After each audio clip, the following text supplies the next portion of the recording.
মহাষ্টমীর দিন বিকেল থেকে সাজগোজ করে বসে আছি কর্তামশাই অফিস থেকে এসে ঠাকুর দেখতে নিয়ে যাবে বলে। ধীরে ধীরে 6:30 থেকে 8:30 বেজে গেল। তখন ভাবলাম নিজেই নিজের ছবি তুলি। 9টার সময় আমরা বেরোলাম। তারপর রাজু দাদের পিক করে পুজো মণ্ডপে পৌঁছতে 10:30। এবারের পুজোটা আবুধাবি শহর থেকে বেশ কিছুটা দূরে হচ্ছে, তবুও মনটা ভালো হয়ে গেল। চারিদিকে আলোর লাইটিং। পুজো তো পুজোই হয়, মাকে দর্শন করার অনুভূতিই আলাদা।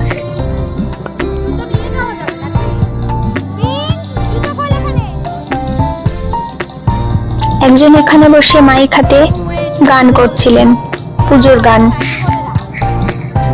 আর জুতো খুলে আমরা মণ্ডপে প্রবেশ করলাম, আর মনটা সত্যিই ভরে গেল। ঢাকের আওয়াজটাই তো মনটা ভরিয়ে দিল। আর মায়ের প্রতিমাও ছিল অপূর্ব। এখানে মাটির প্রতিমা এনে পুজো করা অনেকটা কঠিন হয়ে পড়ে, কিন্তু তাও এনারা এবছর আয়োজন করেছেন। গতবারে তো কাগজের প্রতিমা হয়েছিল।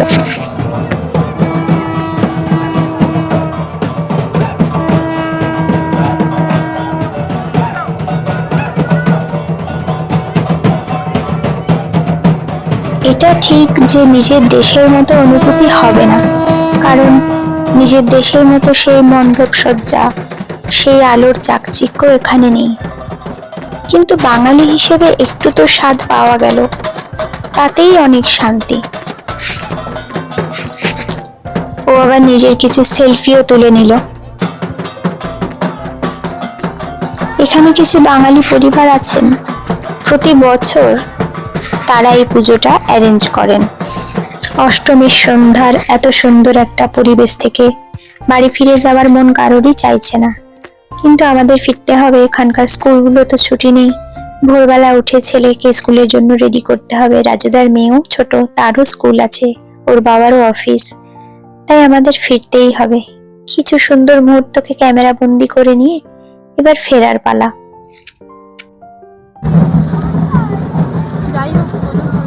যাই হোক, একটু তো হলো, কষ্টটাও হয়ে গেল। ছেলে বলল ওইদিকে ভোগ বিতরণ হচ্ছে, ওখানে ওর বাবা গেছে প্রসাদ নিতে, তো আমরাও গেলাম প্রসাদ নিতে।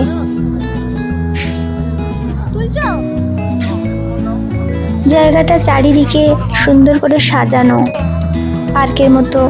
বাচ্চাদের খেলার জায়গা আছে, বাইরে বসে খাওয়ার জায়গা আছে, শীতকালে পিকনিক করার মতো পরিবেশ।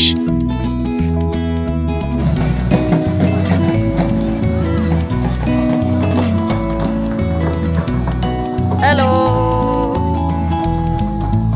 হ্যালো, মেইন ক্যারেক্টার এখানে বসে আছে।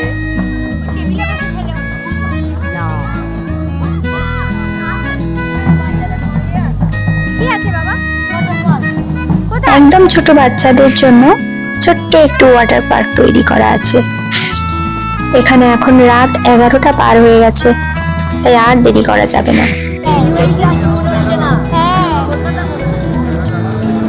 এখনো রান্না হচ্ছে, বলো।